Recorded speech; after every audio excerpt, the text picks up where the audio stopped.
from there going south. So just kind of wanted to get your all's feedback. With that, I'm going to invite Katie up. She's going to go over some of the actual regulations that Louisville Metro has adopted that hopefully we can get into more of our counties. And then Paul is going to do a summary of the 2014 plan and what has already been done. I'm sure MSD, I think it was MSD, Oldham County, and Bullitt County were kind of big players in that. Some of our other counties were not much involved. But just kind of give you an overview of what's been done, especially for newer people, and then kind of how we can go from there. So with that, I'll let Katie take over.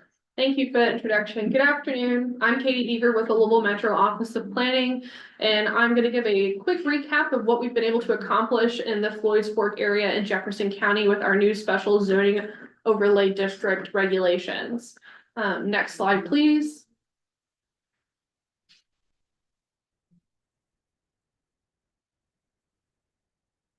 Thank you. So unfortunately, I'm here in place of our director, Brian Davis. Unfortunately, he's not here today. He is out of town, but this is our contact information in case you do have any questions after the meeting. Next slide, please. So a little bit of background of the Floyd's Fork area. So planning began after the adoption of the 1979 comprehensive plan, specifically in the Floyd's Fork area. The following year, a study recommended that Floyd's Fork should be rezoned to allow only very low intensity uses. And then the Floyd's Fork Management Plan in 1981 recommended measures to protect the environment and preserve scenic resources of the corridor. So planning has been around this area for about 40 years. Next slide, please. In 1993, there was the creation of the Floyd's Fork Development Review Overlay and its guidelines, along with an area-wide rezoning to RR. That is our rural residential district, our lowest intensity residential use that allows a minimum tract of 5 acres or more. The Floyd's Fork DRO is comprised of about 2,500 properties, totaling 13,000 acres across 20.42 square miles. And around 9,000 acres of the DRO is zoned RR, and that's the green area on the map to the right there. Next slide, please. So then in August of 2020, Metro Council adopted the South Floyd's Fork Vision Plan, and they recommended to analyze and revise the Floyd's Fork DRO in its current state to eliminate redundancies, provide clear standards, and to reflect current needs and conditions. The old guidelines were, at this point, well over 30 years old, and they didn't really have a lot of regulatory teeth to be able to enforce. Next slide. So then in June 2022, Metro Council passed a resolution directing Office of Planning staff to revise the Floyd's Fork regulations. I think it's really important to emphasize that this push to look at Floyd's Fork and how we develop in this area around our special waterways comes from Metro Council, specifically Councilman Anthony Piagentini and Councilman Stuart Benson, but then also the general community and residents within the Floyd's Fork area. Next slide, please. And so here's an overview of all of our public outreach within the past year or two. So we had our first public meeting in May of 2023, and then thereafter until November, we had multiple drafts released with a comment period and discussions with the planning committee. And then in December, we went out into the community and invited people to come and discuss what's been proposed so far. It was an open house for public comment, and then we released the third draft thereafter. It was first heard at Planning Commission in January of 2024. After many hours of testimony from our concerned residents, and they continued the case and asked staff to find consensus with interested parties. Mainly, it was the residents and the developers such as the BIA. We had them all come together in a series of meetings between January and March 2024. They all submitted their own red line versions of the Floyd's Fork regulations, and we went through it line by line to discuss where we can find common ground. And that resulted in a final draft that was recommended for approval by a planning commission in March. And then Metro Council ultimately adopted it in May of this year with very minor changes. Next slide. So here are some highlights, what we've been able to accomplish with the Floyd's Fork regulations. First, we've divided all activities into 3 categories, Tier 1, Tier 2, and exempt. Your Tier 1 activities are going to be able to be approved by the planning director or designee, meaning You want to develop on your property, build a house, build a garage, or a much larger development, you come in our office, submit an application, it's staff approvable. There's no need for a public hearing, should be a relatively straightforward process. And then our tier 2 regulated activities do require a public hearing, and I've listed some examples there. And for transparency, and legibility, we've organized them all into a threshold table as seen to the right. Next slide. We also established significant waterway buffers on either side of Floyd's Fork. We have a 200-foot buffer that's divided into 2 zones, with certain uses permitted in stream side and the outer zone as listed to the right. For perennial streams, we have a 125-foot buffer, and that also includes a middle zone, so that has 3 zones. And then our intermittent streams have a 25-foot buffer. And really, the uses permitted are very, very slim. We don't want any impervious surface near the stream banks, and really the only thing would be tree plantings permitted in this area. Next slide. We also have increased buffering and setbacks along our designated scenic corridors, meaning it helps preserve the rural character of the area. Metro Council in their final adopted ordinance had reduced the maximum impervious surface percentage recommended by staff from 50% to 40% per site. And it cannot overlap more than 30% of the local regulatory floodplain. We also established lighting standards and independent environmental assessment of certain waiver requests. That way we have a third party look at the waiver request. They're a licensed professional and be able to give us an informed opinion about whether or not we can grant the planning commission or whomever can grant the waiver. Next slide. And then as far as subdivision development, the picture on the right shows what it would look like if we had standard suburban sprawl under the previous guidelines in the Floyd's Fork area. As you can see, it's pretty significant with all of the yellow splotches of where subdivisions were projected to be placed and grow. But with these regulations, we're hoping that it's more clustering, as you can see in the bottom 2 pictures there. And then our single family residential development in R4 and R5 districts, that's our single family. They have to utilize either tracts of 5 acres or more, or conservation subdivision regulations, mixed residential development incentive, or our development potential transfer, which is more for sites with steep slopes. The common denominator among all of these is the preservation of common open space. And that includes our multifamily residential development with more than 10 units. They have to have 30% open space minimums. Next slide. So what does that mean for regional planning perspectives? This is what we were able to accomplish in Jefferson County. But it's very important to note waterways do not start and end at political boundaries. Floyd's Fork is only one piece of the puzzle to watershed planning for the Salt River, but also for the Floyd's Fork, its own watershed. Only 43% of that watershed's in Jefferson County, so we look to our neighbors like Oldham and Henry and Bullitt as well. Upstream planning affects the health of our downstream neighbors, and it's really our best interest to look at this because healthy ecosystems are our best economic engine, providing us with the resources and stability to develop and thrive. Next slide. Do you have any questions or feedback for me at this time? Anybody? If you could go back and touch on utility construction Yes. in the area, and so that requires a hearing now? I believe if utility construction, yes, that was a tier 2 regulated activity that would require approval by a planning commission or its designee. So it could be a smaller subcommittee. Yes. So most of those kind of activities are going to be, it could be public control construction, flood structures, or road crossings, or utility construction. We just really want to make sure that nothing is placed in that waterway buffer area. So most of us here, I believe, come from the utility world and like the stream itself that kind of crisscrosses through the county. Utilities have to cross that for us to be able to function. Yes, and I think the motive behind this was the residents really wanted to be able to work with the developers and utilities to make it look nice in terms of the rural character that they believe the area deserves. And so I believe that's why they wanted to take it to a hearing, so that if they had any concerns, they could voice it there. That was really the avenue for that. I'm curious, did the planning commission involve the utilities in those decisions to take it to that next level? So for us, really, we did have multiple conversations with MSD. That was really only limited to making sure that the definitions, like for terms like floodway and conveyance zone, were consistent with MSD's own regulations and standards. But I would be happy to also ask Brian and get you a more definitive answer.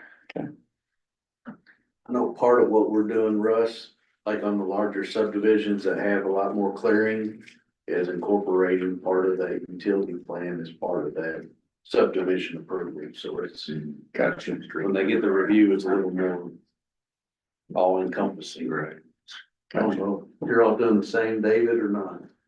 Yeah, so my understanding was we had met with Brian Davis several times on it, and our conclusion was that for our interceptor line, we were not gonna have to go through the public hearing process, so I'll have to look at those regulations a little closer. But that was, because this had been brought up, about the utilities having to get a public hearing, we were like, well, we don't want to do that. I mean, we always work with the property owners, they're having grant us easements, and we'll obviously try to do the right thing. We're here to protect the stream ourselves. It's our mission at MSD, but at the same time, we have to be able to put a sewer line in. Sure. Get it. Well, that was my concern as well. Yeah. When we're not talking about neighborhoods necessarily, but we're talking about interceptors, transmission mains, that type of thing. I think it's really important that the utilities have a voice in how that's accomplished. Yeah, You're probably absolutely. coordinating with Army Corps of Engineer and. the Yeah, water. we are already complying with those things. And our own regulations, so. Right. Now, I knew that if the developer's putting in utilities, then absolutely, we have to go through the process, but I thought that we were exempt from that, so I'll have to. I think that that's how it's intended, the way that, yes, that's correct. I don't think that it's the actual utility companies need to go to planning commission to be able to install something. Okay. It's meant as part of the You're development. making me feel much better. I don't know. Scary. If we could get if we could get a clarification. Absolutely, I can do that. Okay. We're gonna run with your intent right now. Yeah. All right. Any other questions? All right, Thank you. I guess Paul. Paul's up now, so All right.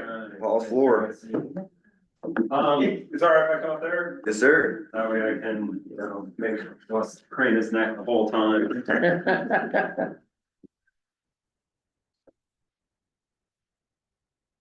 I think most everybody knows me. If not, my name is Paul Marin. I'm an engineer with Strand Associates. I was the project manager on the Salt River Regional Wastewater Study that was done 10 years ago. And I just want to underline that for everybody.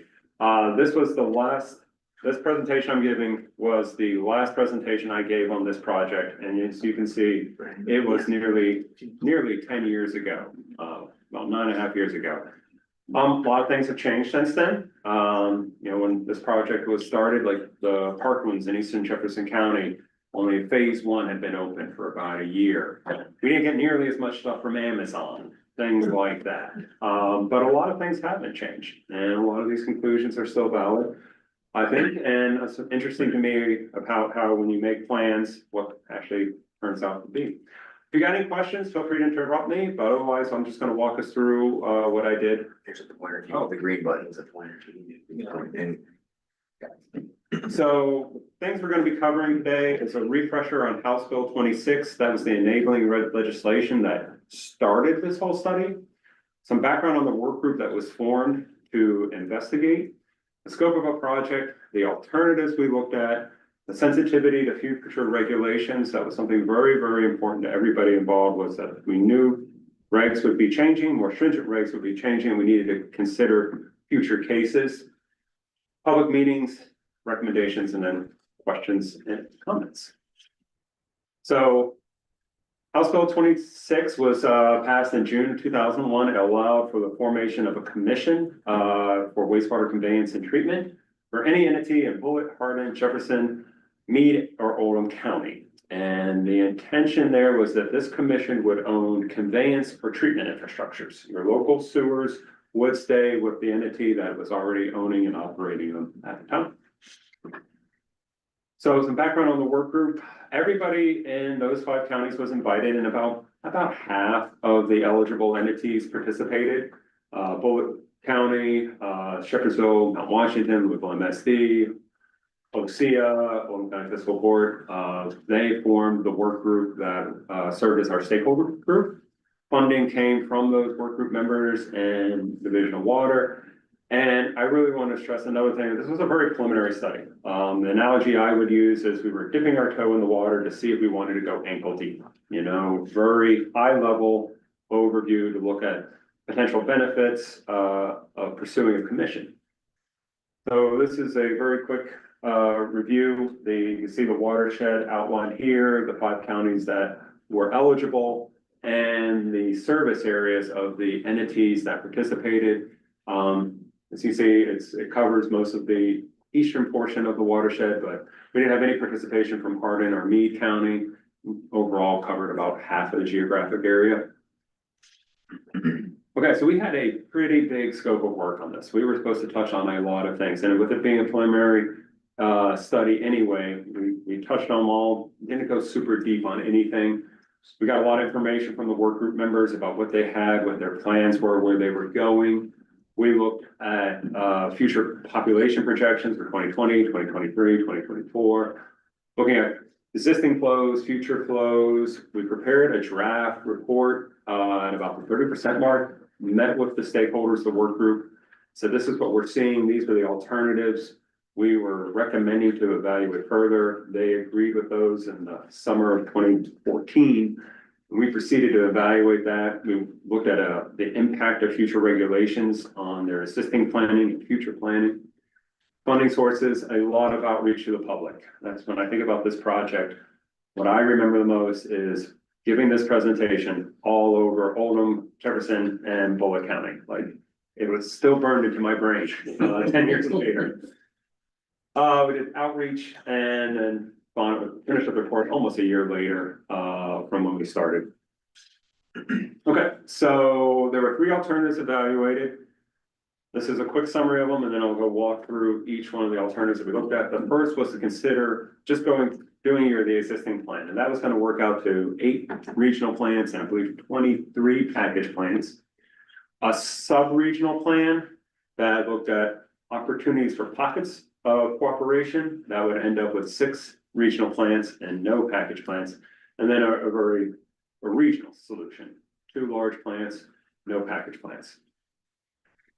So the existing plan shown here with the existing plants, there's some data here about them, but pretty much everybody continues on the course they were on already, with their existing planning, what they were going to do.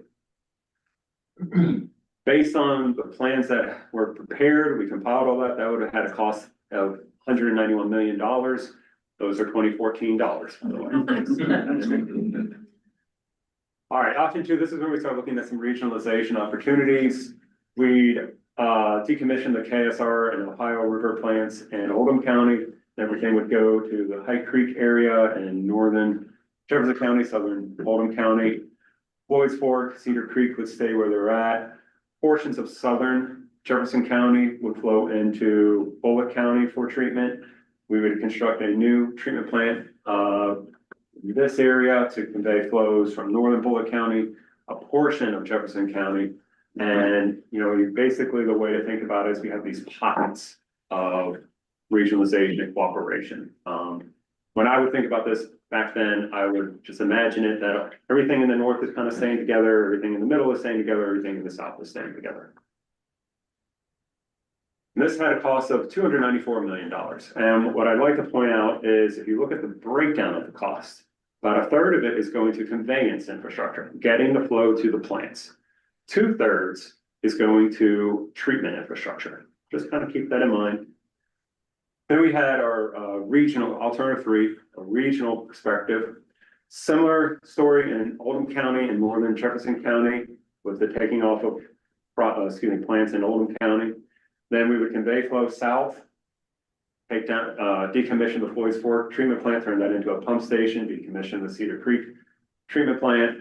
Flow would continue down with gravity primarily to a certain point in Bullitt County, then go to a new regional facility that had a ultimate size of 42 million gallons a day, or initial size of 12 million gallons a day. So pretty substantial facilities here. And as you can imagine, that comes with a big price tag. $535 million, again in 2014. What was interesting to us and a lot of the work group participants, though, is when we looked at this one, the split between conveyance and treatment basically flipped. Now we're paying a lot more money to convey wastewater and less in terms of our proportion of the feedback of the project is going to treatment, which makes sense. We all saw all the lines going down through the counties. Okay, this is just a quick slide, not as important for today's discussion, but just to show that all three alternatives had similar capacities and would have similar capacities and availability at build out, to show that we were comparing apples to apples. We did a present worth evaluation that looked at, okay, what is the long-term cost of building and owning these? The existing plan was the lowest cost alternative at 207 million. The sub-regional plan was at 265, and then the regional plan was at 405 million. As I mentioned, one of the big concerns, I guess that probably has never changed. We were all very concerned about the impact of future regulations. And we knew upcoming nutrient limits would be applied at some point. They're starting to be applied. There was concern about pharmaceuticals and personal care products. All of these things were going to impact the cost of owning and operating wastewater treatment facilities, and they wanted to consider that. So we worked with the Division of Water, we worked with EPA, said, let's look at our crystal ball and try to project what these future regs would be. And then we could update the planning for the costs to meet those. One thing that I thought was interesting is what you don't see up here, PFAS. That wasn't on the radar at the time. Okay, so you saw these numbers before. That was the present worth for just treating the flows. This is the additional amount of construction costs that would be needed to meet what we were projecting the nutrient regs would be. And when you do a total present worth analysis, you can see that alternative one or alternative two, pretty much the same number. You know, you're looking at over 20, 30 years, 5%, it's well within our error margin of error. The regional plan number 3 was still by far the most substantial cost. So we had a lot of public meetings. These are just the public meetings where the only topic was this plan. There was also tons of city council meetings, utility board meetings, fiscal court meetings where this was on the agenda and provided updates. So we got a lot of public comment. The vast majority of the report to be printed out is actually records of public comment. Okay, so at the end of the day, the recommendation was to continue on the path that was your existing plans, was this thing. There wasn't that much cost savings to be had, maybe none. And there wasn't a whole ton of appetite for pursuing some sort of commission overall. We did suggest that the work group continue to meet. A lot of good things came from those meetings, so people just collaborating and discussing. We reminded everybody that it only takes 2 people to form the commission, but you can also accomplish a lot of this through interlocal agreements, especially since the bill. I always think of the sewer pension bill, what was it, 2018, 2019, something like that. Really made that a lot easier as well. And then we suggested, pursuing these smaller scale regional cooperation opportunities that really made up that sub-regional alternative number 2. And it's kind of interesting to me how many of those actually happen. I'll walk through them. So up in the High Creek area, we're talking about working with between Oldham County, Jefferson County, OSEA, and MSD. That's in the process already. Similarly here at Eastern Oldham County, cooperating with MSD, that's in the process already. As we head down south to Bullitt County and Southern Jefferson County, MSD, Bullitt County Sanitation District, that cooperation is happening as well. Flows may be heading in different directions, but the intent is being made. And then down here as well for the small portion of Jefferson County and parts of Bullitt County, there are opportunities to be shared. And I think as Bullitt County and Jefferson County work together more, that's probably going to happen as well. And so, we did have a lot of people, it's 10 years later, still need to thank them. A lot of people gave up their time very generously, shared a lot of information, their thoughts, people worked in a spirit of cooperation, so want to acknowledge all of them. And then, yeah, that's it. So if you got any questions about 10 years ago, ask for a little grace and patience. Hey, Paul, Yeah. so your costs, your operations, and all, was that strictly liquid or did you all roll in Yeah, we solids disposal and? did, yeah, solid and liquid That rates. price is Yeah. through the roof since 2014 too. Yeah, I thought about trying to update all those costs for today's meeting and started to get such a tangle, I was like, no, just, this is what we came up with in 2014.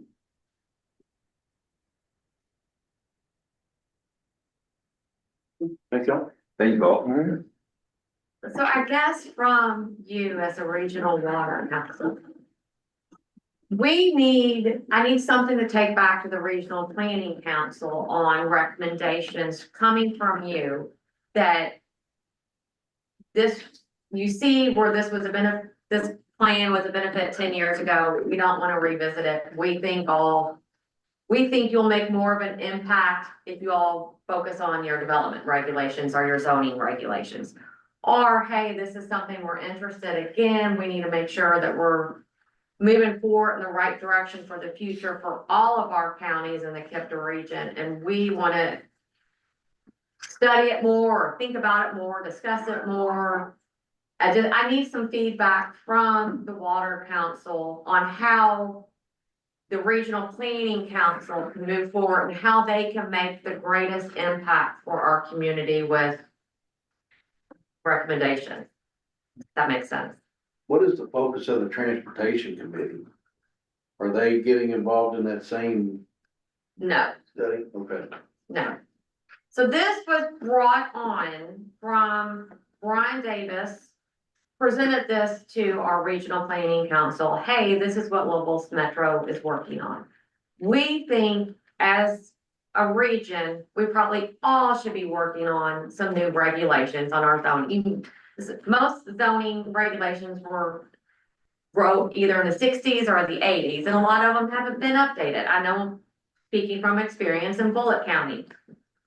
You know, you get a permit from the Division of Water to build something and that's it.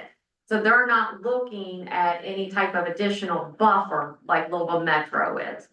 So kind of what they're doing in Oldham County affects Jefferson County, affects Bullitt County. So we're trying to eliminate some of, like she said, 40% of Floyd's Fork is actually just in Jefferson County. You gotta think about the other 60%.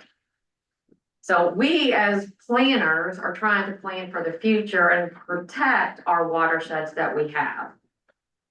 Also, point of clarification earlier, utilities are exempt, so you were correct. Didn't mean to make you freak out. Is it something that you think the Regional Water Council and the Regional Planning Council need to work on together? Or you want to send this all to the planners who think they know everything and can change the world and let them to figure out and then come to you and present it? I thought it was very good to actually, most plans that get done, you never revisit. They sit on a shelf. So 10 years later, to me, it was great to hear what has been done and what hasn't been done. And then, like you said, PFAS, that wasn't on the radar 10 years ago. Well, now it is. So things are, evolving. And I feel like we need to bring some of our communities up to kind of the issues that we're dealing with now. Especially because it all goes to you, sir. It all goes south. So when would you want an answer from this council? Well, we meet at the same schedule as you all. So you all don't have to give me an answer. I just need to report back to our chairman on what was discussed. If you all want to think further about it, have more discussions, or you don't want to think about this again, and it's up to them. I think it's probably pretty important to this group, Right. but given that, I don't know that it's something we I'm not sure if we're prepared to make a decision on that today. And that's fair Well, enough. yeah, I think we just wanted to hear an overview today, just kind of. Mhm. And then maybe we can come back together and discuss it. I don't know, any other, I mean, Well, I'd like to speak to Brian Fisher, our director of planning. I think next year they're gonna be working on the 5 or 6 year revision to the comprehensive Yes. zoning ordinance. So there is a regular maintenance of that ordinance in Oldham County. So I don't think we're leaving it behind, but I would like to discuss with him more on Okay. how he'd like to incorporate it in that. And if we need to have maybe a joint meeting between the two, you know, Yeah. committees, then I think we can put that together. It's like, you know, they understand the importance of what they're doing, and you all, you know, I think it's just, we need to look more regionally instead of just Oldham County or just Jefferson County. well, so, I mean, and I appreciate finding out about the utility issue, but it's just like those things. Sometimes, I know, it's easy for us, on the utility side to forget about the planners. Right, And, I think like so vice versa. vice versa, exactly. You know, so it might be good for us to come together at some point and, have a meeting, but it might be good for us to, if we could have a little time to digest this. Sure. And we'd And be then more come than back happy, and we talk can about it. send you the presentation from Paul and from Katie, but also regulations that were adopted by Louisville Metro and the old plan. I think that would be great Yeah, if so we we could can get a send copy that of the all out to regulations. Yeah. everybody, so you all can review it, and, you know, if you all have any opinions, we'd love to hear I them. mean, we're all busy. I don't know if a joint meeting is necessarily needed, but I think that that's why I wanted to bring this to your all's attention today, so you can at least know, say, hey, KIPDA's helping with this, or they're involved in this. We didn't know about it, so I just wanted to have a little collaboration, but we can facilitate and send all the information and all the material that you all need to review and look over, and then we can bring it back up in our January meeting, if that sounds like a plan. I think that would be great. Anybody else have thoughts on that, or are you okay with that? This is Tina Halbig, and I'm with Floyd's Fork Environmental Association. And more recently, we spent a couple of years working with Brian Davis and others. And I would think that it would really be very helpful and mesh very well with what you're doing to maybe have Brian Davis come and present some of what, you know, the findings were that would be relevant to KIPDA. Thank you, team. Thank you. Anybody else comments? Okay, let's do that. Let's have, we send all the information out, a copy of the regulation, and then we'll come back and have a Thank you. discussion at the next meeting. Thank you very much. All right, thank you. Appreciate it. All right, we've got some new water projects for approval. We have 7 new projects today, council. We have 1 water project and 6 sewer projects that need council approval this afternoon. We're gonna start with our water one here, and that's gonna be for West Shelby Water District. It's called the Industrial Park Tank Repainting Project. And Brendan, are you with us, sir? Brendan Welch should be with us with Ken Byron's Zoom. Maybe he's not. Well, I'll go ahead and present it for council approval. This is just pretty as straightforward as you can get, really. It's just a new need for repainting their industrial park tank. It's a tank that's in West Shelby Waters District. The project costs $577,000.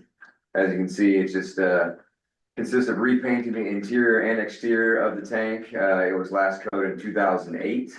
And that life expectancy on that paint job was lasted about 15 years. So with it being over that time frame, they're looking at going ahead and getting that taken care of. Thanks, Justin. Sorry about that. I got a phone call whenever that popped up. No worries. I just pretty much went verbatim on a slide. Do you have anything you want to add to that, sir? Nope, that everything looks good there. Yeah, just general maintenance for the water district. Need to get it updated. Appreciate it. Thank you, Brendan.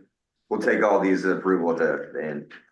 So next is a sewer project for LaGrange Utilities Commission. Scott, are you with us? I am. Hey, you wanna go ahead and present this one for council approval, sir? Yeah. So this project is to build an additional wastewater treatment plant for LaGrange Utilities. We looked at expanding our existing plant.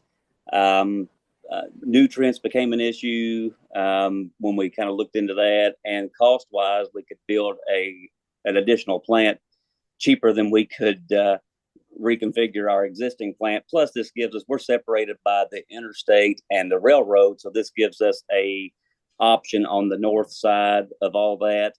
We will be diverting a large pump station that pumps across to our existing wastewater treatment plant to the new wastewater treatment plant once it's built. That'll free up capacity at our existing plant, plus provide service to an unserved area of our planning area on the north side of town. This project's about right at $26 million. And that's pretty much it. That's a high 10,000 foot view of it. Any questions for Mr. Treese about this project? Thank you, Scott. I appreciate that. Yep. Next, we're gonna move over to where are we at? Oh, we're in Mount Washington now, Mike. We have 4 projects for Mr. Haichu here to present for approval. You can go ahead with this first one, State Streets Gravity Sewer Replacement Project. Yeah, this project's in an older part of town. There's a lot of terracotta gravity sewer lines we're having a lot of issues with, causing infiltration issues too. This includes replacing about 3,350 linear feet of gravity sewer lines. The next one, please, Greg. This is a Green Tree Gravity Sewer Replacement Project in the same vein. Now, this is the one that we ended up doing and we funded. Oh, you've already funded this one? Okay, yeah. All right, scratch that. We don't need approval on that one then. The next one is Highway 44 Lift Station Consolidation Project. Yeah, this is on the east side of town. We're planning to replace 3 lift stations with one newer one. The 3 lift stations, they're 35 to 41 years old. We're having a lot of issues with them, as you can imagine. It'll allow gravity flow from all the neighborhoods and businesses in that area to the new lift station. And final is Stringer Lane Gravity Sewer Replacement Project. It's kind of the same as the first project. It's a older part of town, a lot of terracotta. It's twice as big as the previous project, though, 7,400 linear feet. We're just having a lot of issues with infiltration, root damage. There's bellies all over it, causing up backups in the houses. It's just a mess. Okay. Thank you, sir. And our final one, oh, shoot, that one didn't get it. I'm sorry about the title there. I thought I switched that. It didn't get saved, but this is not the Spencer County Sanitation District. This is actually the Bedford Septic Septic Receiving Station. There you go. Paul, I'm sorry about the title there, folks. But this is for the city of Bedford. And Mr. Mayor, if you don't mind giving us a synopsis of this. Yeah, sure. I mean, it's right up there. It is exactly what it says it is. Septic receiving station for Bedford's existing treatment plant. $1.3 million. There's a need for proper septic disposal in the county. So this project was submitted to the Kentucky W Waters application as well, and there it is. Okay. All right, we just need a motion to approve all the projects except for the Green Tree one, which has already been taken care of in-house by City of Mount Washington. I have a motion. So moved. Scott Treese. Motion. Anybody have a second? Jim Silver. Thank you. Any further discussion? Anybody have any questions? Seeing none, all in favor, say aye. Aye. Any opposed? Okay. So we are down Into the rankings, yeah, my favorite part of the year. So we've If you're here, you've got a pocket. yeah, right, very thick one this year. Yeah. So, conducted all of our county water management council meetings. It's a pleasure to go around each one of your all's communities to knock those out with you this September. And all of the county rankings are included behind the regional rankings here. If you want to look at the county rankings, you can. But then consolidated all those into our fiscal year 2025 KIPDA regional drinking water and clean water priority project rankings. So how this process goes, I think we're all familiar with it by this point, but for any guests or newcomers to it, there's the rankings for drinking water and clean water, and then we get a score for those. And then how it will go to keep it equitable for each county so they can have their project. It goes the first one from each county, then the second one, and whatever the score is for the first round, and the second round is the highest priority for the regional rankings. So if you take some time, hopefully you've had a chance to look over them before this, but we have 47 drinking water priority projects. And we have what 28 clean water priority project rankings. So these are all of the snapshot of all of the needs and priorities for our counties in the region, and we will use these for state revolving fund loan purposes too.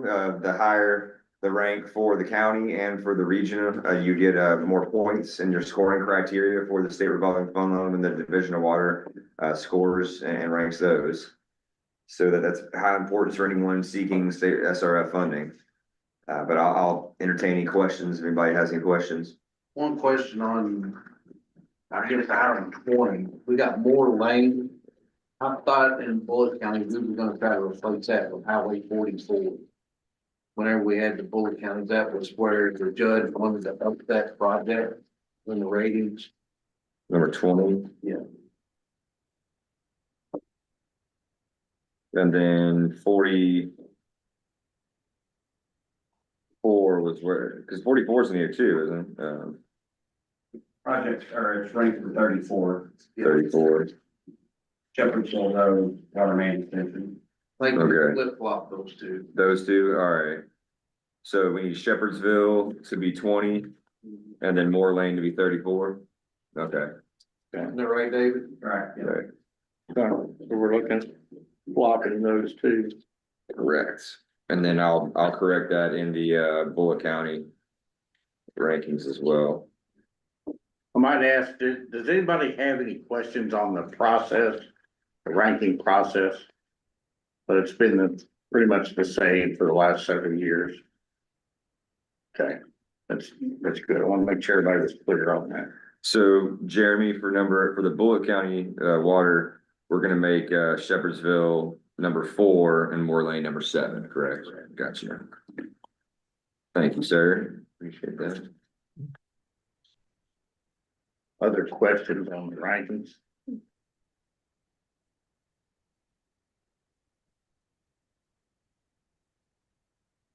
All right. Who feels game enough to make a motion? Want to go ahead and approve them both, water and the clean water as well? Motion.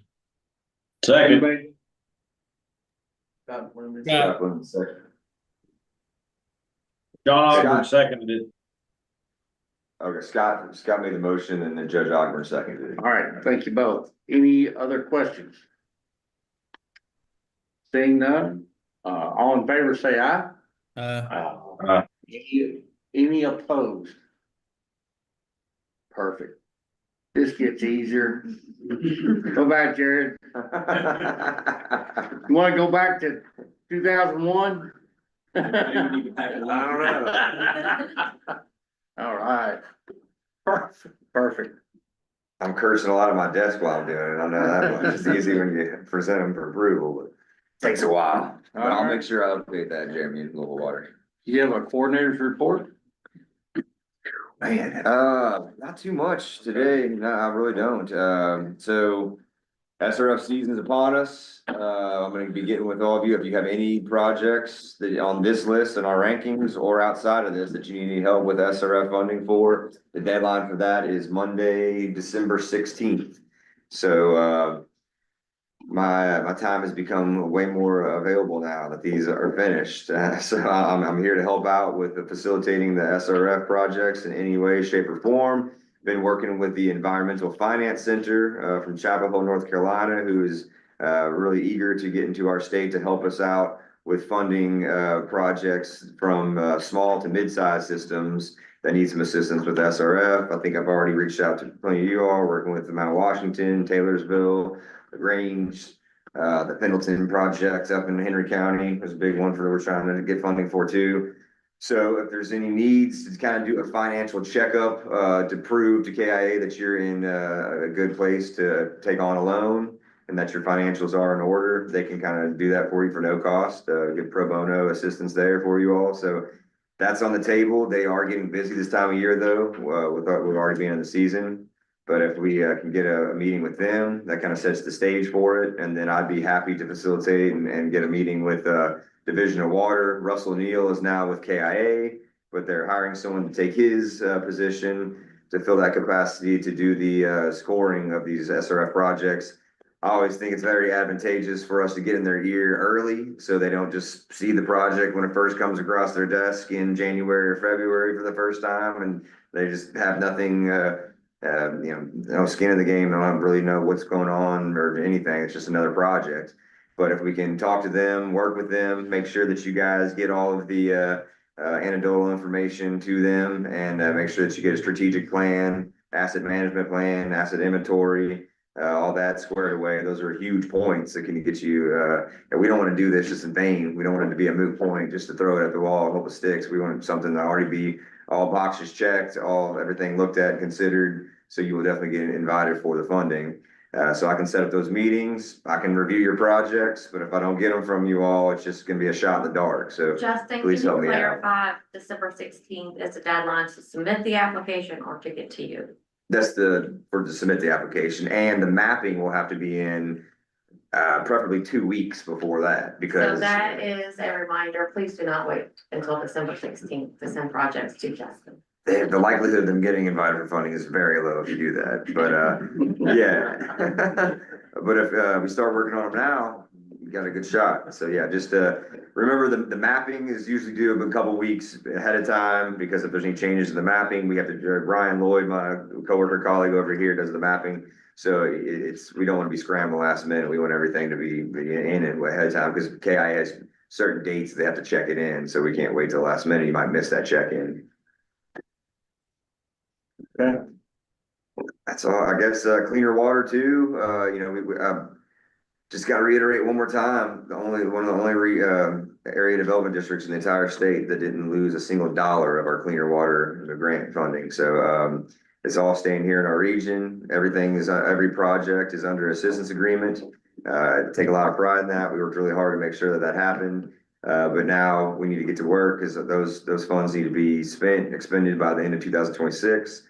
I know 2 years and 3 months sounds like a long time, but it goes fast. So we need to make sure that we get these projects going.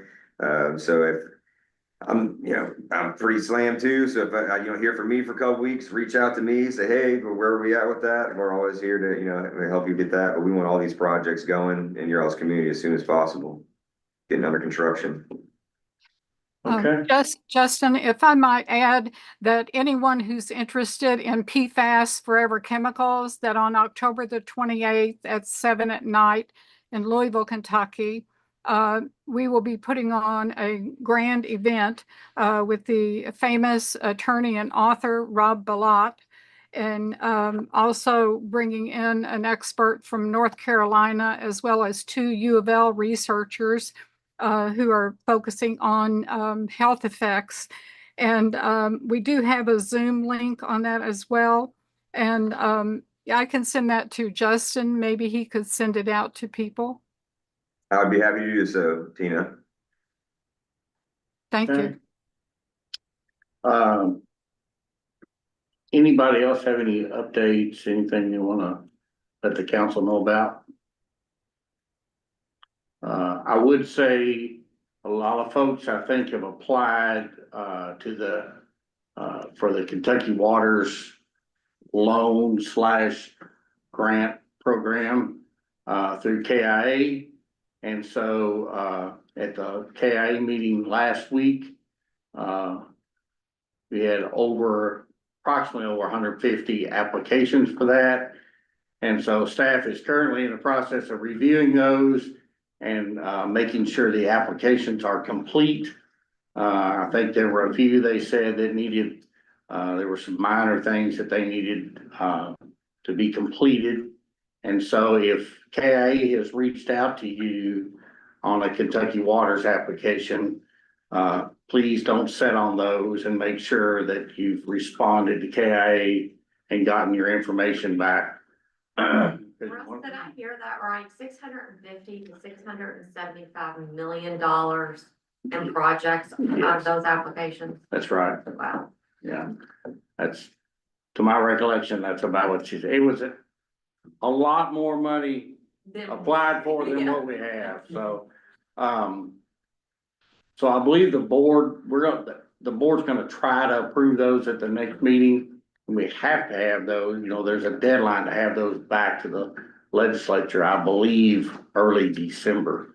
So, pretty sure that's the date. So anyway, if you got questions back from KIA, it's just a reminder, make sure that you get back with those folks and you fulfill those so you don't miss out on potentially getting funded, because if your information's not there, like she said, there's plenty of other people in line, they're just gonna go down the list, so let's make sure that you've got everything completed. Anybody else? Did I miss anybody at all? All right. If not, Judge Bates he's waiting to make a motion to adjourn. All right, we've got a second. And, all right,